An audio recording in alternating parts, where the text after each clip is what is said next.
पहलगाम आतंकी हमले के बाद पीएम मोदी ने बिहार की धरती से कड़ा संदेश दिया है। मधुबनी से झंझारपुर में एक सभा को संबोधित करते हुए प्रधानमंत्री ने कहा कि साजिश करने वालों को उनकी कल्पना से भी बड़ी सजा दी जाएगी। आतंकियों को अब मिट्टी में मिलाने का समय आ गया है।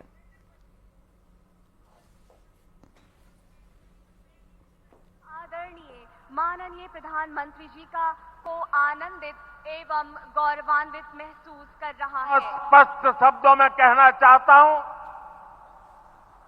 जिन्होंने ये हमला किया है उन आतंकियों को और इस हमले की साजिश रचने वालों को उनकी कल्पना से भी बड़ी सजा मिलेगी। सजा मिलकर के रहेगी।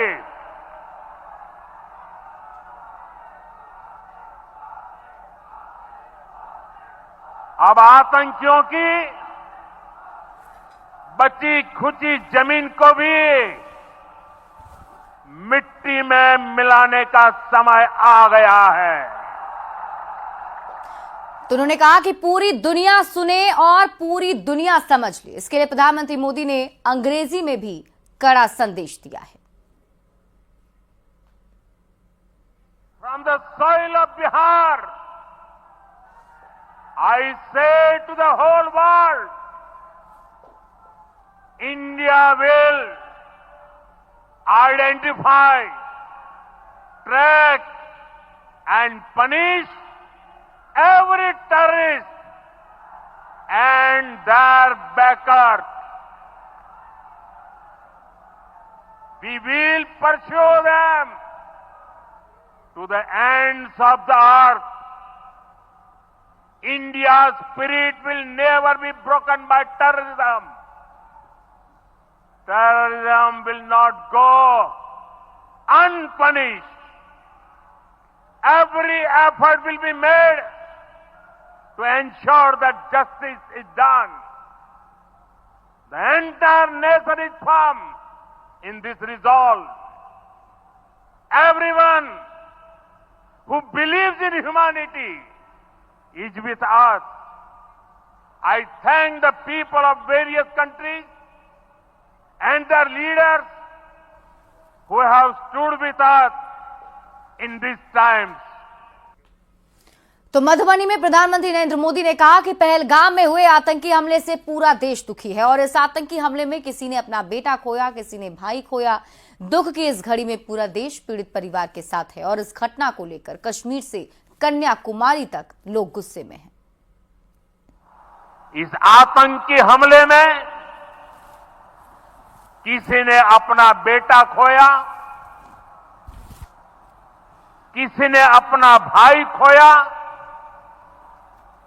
किसी ने अपना जीवन साथी खोया है। उनमें से कोई बांग्ला बोलता था, कोई कन्नड़ा बोलता था, कोई मराठी था, कोई ओडिया था, कोई गुजराती था, कोई यहां बिहार का लाल था। आज उन सभी की मृत्यु पर करगिल से कन्याकुमारी तक हमारा दुख एक जैसा है, हमारा आक्रोश एक जैसा है। ये हमला सिर्फ निहत्थे पर्यटकों पर नहीं हुआ है, देश के दुश्मनों ने भारत की आत्मा पर हमला करने का दुस्साहस किया है। और इसके पहले प्रधानमंत्री ने पहलगाम आतंकी हमले के मृतकों को नमन किया। मधुबनी के झंझारपुर में अपना संबोधन शुरू करने के पहले पीएम मोदी ने सबको 2 मिनट का मौन रखने को कहा। पीएम ने कहा कि आतंकी हमले में हमने जिन लोगों को खोया है उनको श्रद्धांजलि अर्पित करता हूं। पहलगाम आतंकी हमले के बाद पीएम मोदी की ये पहली सभा थी।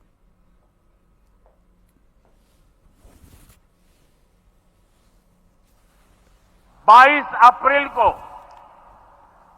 जम्मू कश्मीर के पहलगाम में आतंकियों ने मासूम देशवासियों को जिस बेरहमी से मारा है, उससे पूरा देश व्यथित है। कोटि कोटि देशवासी दुखी हैं।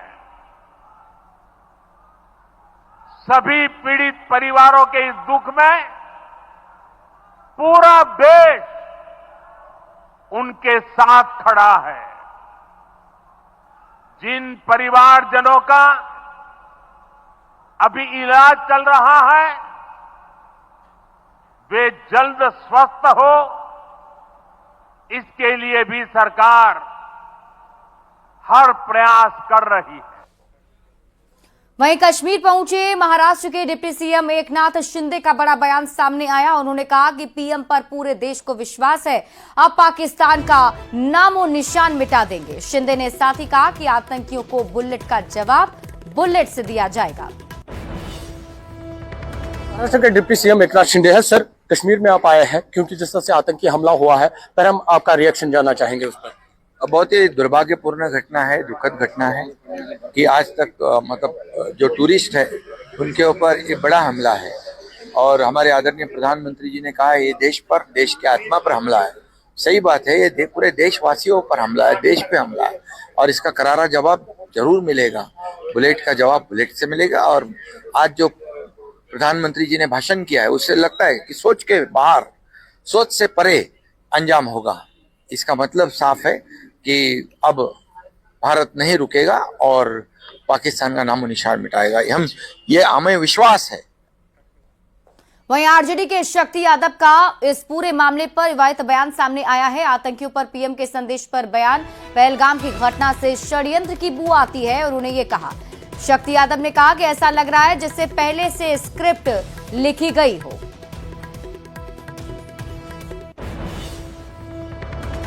इतने लोगों की मौत के बाद वो राजनीति रोटी सेकने आएंगे। अभी देश के लोगों को आश्वस्त करना था, उन परिवारों को पीड़ा में शामिल होना था, उनको भरोसा दिलाना था। प्रधानमंत्री जी तो प्रधानमंत्री जी हैं, वो तो अवसर ढूंढते हैं। देश के मौजूदा हालात और जो मुद्दे हैं, किसान के, नौजवान के, आम के और अवाम के, उस पर प्रधानमंत्री चर्चा नहीं करते। आतंकवादियों को कड़ी सजा दिलाने की बात कही है। आतंकवादियों को कड़ी सजा देश का हर नागरिक चाहता है, हर लोग चाहता है कड़ी सजा मिले। पुलवामा की घटना को लोग आज भी याद करते हैं और लोग यह जानते हैं कि वो गुत्थी आज तक सुलझी नहीं है। ये जो घटना, आतंकवादी के घटने हृदय विदारक थे, पर्यटकों को निशाना बनाया गया। हमें जैसे लग रहा है कि कोई बेल स्क्रिप्ट जैसा प्रतीत होता है प्रथम दृष्टया में। ये बड़ा ही खतरनाक डिजाइन है, सबको समझनी पड़ेगी। पहलगाम में हुए आतंकी घटना को लेकर शक्ति सिंह यादव के विवादित बयान पर सियासत भी गर्मा गई। शक्ति यादव पर बीजेपी के राष्ट्रीय प्रवक्ता अजय आलोक ने करारा पलटवार किया है। शक्ति यादव को बयान सुना, मुझे कोई आश्चर्य नहीं हुआ। जय ते मत तय थे पथ, जैसी मती होगी वैसा पथ होगा। आरजेडी के तेजस्वी यादव की आवाज है, ये शक्ति यादव की आवाज नहीं है, ये लालू यादव की आवाज। परसों से आपने सुना कोई भी संवेदना के को दो बोल, पाकिस्तान के खिलाफ दो बोल नहीं बोलेंगे। शक्ति यादव को तो छोड़ दीजिए। फारूक अब्दुल्ला कहते हैं कि पाकिस्तान पे हमला करोगे तो पाकिस्तान ने चूड़ियां नहीं पहन रखी है, न्यूक्लियर बॉम्ब है उनके पास। एनसीपी के अनिल देशमुख कहते हैं कि धर्म पूछ के मारा गया, इसके कोई सबूत नहीं मिला, इनको सबूत चाहिए। प्रधानमंत्री जी ने आज कोई राजनीतिक बातें नहीं की। पंचायती दिवस पर क्या क्या काम हुए बस वो बताया और पाकिस्तान को एक चेतावनी दी जो विश्व के लिए एक संदेश था कि क्या भारत करने जा रहा है। इनको लगता है कि पाकिस्तान को मारने से इनका अपना कलेजा दुखता है, इसीलिए इनको षड्यंत्र की बू आ रही है। और ये तेजस्वी की आवाज़ है या लालू यादव की आवाज़, ये और किसी की आवाज़ नहीं है। पहलगाम हमले पर आरजेडी के शक्ति यादव का विवादित बयान और पीएम के कड़े संदेश पर कहा कि घटना से षड्यंत्र की बू आ रही है।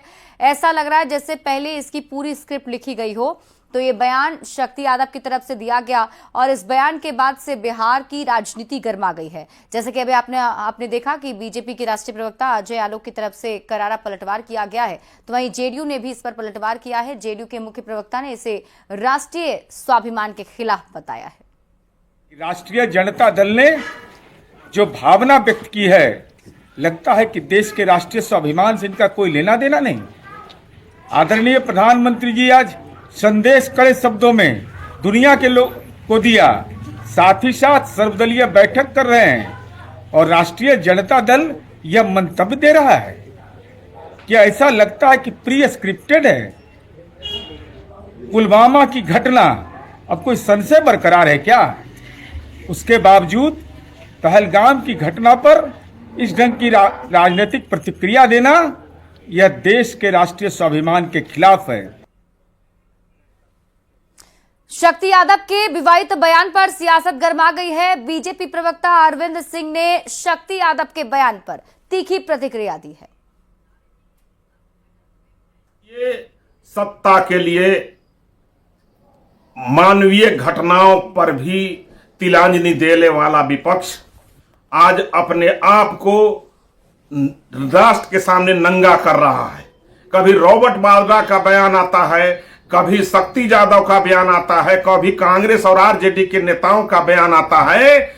इस तरह के राष्ट्र की घटनाओं पर, आतंकवादी घटनाओं पर, देशद्रोह के मामले पर भी संवेदना व्यक्त करने वाले विपक्ष को देश की जनता किस कैटेगरी में रखे, वो दुविधा में पड़ा हुआ है।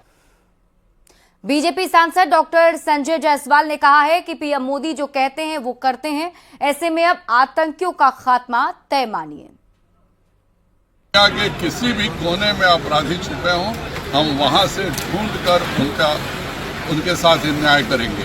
जितनी विभत्स यह घटना हुई है, पूरा देश दुखी और आहत है और इसके खिलाफ पूरा देश एकजुट है और माननीय मोदी जी जो कहते हैं वो करते हैं और यह पूरी दुनिया देखेगी। आतंकियों के खिलाफ पीएम मोदी की हुंकार से पाकिस्तान में खलबली मच गई है। राजनीतिक दलों के नेता भी मानते हैं आतंकवाद पर अब कोई समझौता नहीं होगा। आतंकवादियों को हमारा मानना है तो बख्शे नहीं जाएंगे, तो बचेंगे नहीं।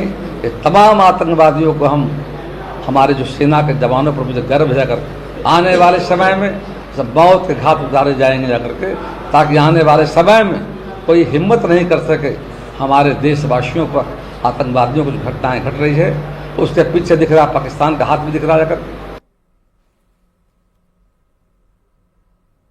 को खोजकर उन्हें कठोरतम सजा दी जाएगी, आतंकवाद की कमर तोड़ दी जाएगी। ऐसी सजा मिलेगी जो कल्पना से परे होगी। कोई ये सोचेगा कि भारत की अस्मिता पर हमला करे और बच जाए तो यह कतई संभव नहीं है। एक एक आतंकवादी को मिट्टी में मिला दिया जाएगा। पीएम मोदी की हुंकार से आतंकवादियों की सिट्टी पुट्टी गुम है और आतंकवादियों की परवरिश करने वाले पड़ोसी देश में हड़कंप मच गया है। यह मोदी सरकार है जो आतंकियों को उसके घर में घुसकर मारना जानती है। प्रधानमंत्री जी ने हिंदी और अंग्रेजी दोनों भाषाओं में आतंकवादियों और उनके आकाओं को ललकारा है। अब समय आ गया है कि शांति के दुश्मनों को भारत धूल चटाएगा।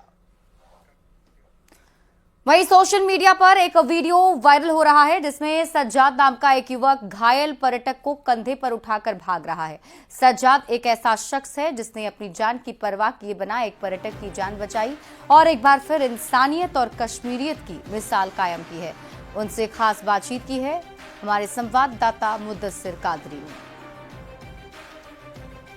जिसने एक जख्मी टूरिस्ट को अपने कांधों पे उठाया और बराबर बायसरन वैली से लेकर पहलगाम ले आया। और सजाद के साथ और भी लोग मौजूद थे और पहले सजाद से बात करेंगे कि क्या हुआ था और कैसे इन्होंने उस टूरिस्ट की जान बचाई। सजाद, आपका खैर मकदम, और ये बताइए कि आपका जो वीडियो वायरल हुआ है, कांधे पे एक टूरिस्ट है, तो उस बारे में जानना चाहिए। सर, जैसे मतलब मेरा वीडियो वायरल हुआ है, हम ही नहीं थे, बहुत सारे लोगों के कंधे पे जो ये इंजर्ड थे, बहुत सारे लोगों के कंधे पे थे, तो मेरा वीडियो वायरल हुआ। हमारे साथ बहुत सारे लोग भी है। तो जो जैसे हमने ये न्यूज़ सुना कि बैसरन में ऐसा इंसिडेंट हुआ है, तो यहाँ बहुत सारे लोग चले आए बैसरन की तरफ। हम तो जो यूनियन प्रेसिडेंट ये पुणे एसोसिएशन का प्रेसिडेंट है मिस्टर वहीद साहब, मैं उन्हीं के साथ गया था। उन्होंने हमको अपने साथ चलने को बोला था। बहुत सारे घोड़े वालों को हम भी वहाँ पे पहुंचे हैं, और यूं ही हमने देखा था वहाँ पे इंजोर्ड है, हमने उनको देखा है कि वो बोल रहे कि हमारा हेल्प करो। हमने उनको पानी वानी पिलाया था, और बाकी कम से कम 15 से 20 घोड़े वाले थे, उनको उनके घोड़े पे भी बिठा के उनको हम सीधा पहलगाम की तरफ रवाना किया है। वहाँ पे टूरिस्ट रो रहा है कि हमारा हेल्प करो, कि हमको मदद करो, हमको किसी भी तरह मतलब जो जख्मी है हमको बचाओ। तो हम जहाँ पे यूं ही पहुंचा था, तो हम सीधा जो लोग चला रहे हैं कि हमको बचाओ, हम उनको देख के उनको तुरंत वहां से शिफ्ट करके घोड़े पे शिफ्ट करके सीधा पहलगाम की तरफ रवाना किया है। आफाक शाह के साथ न्यूज़ 18 के लिए पहलगाम से मुदस्सिर कादरी।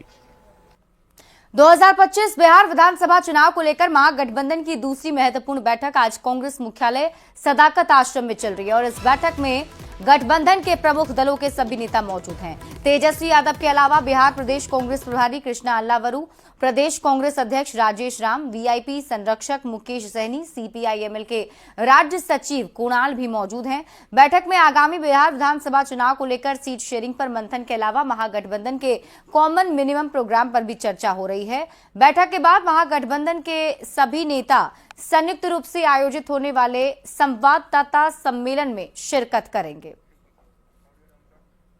और इसी के साथ इस बुलेटिन में अभी के लिए बस इतना।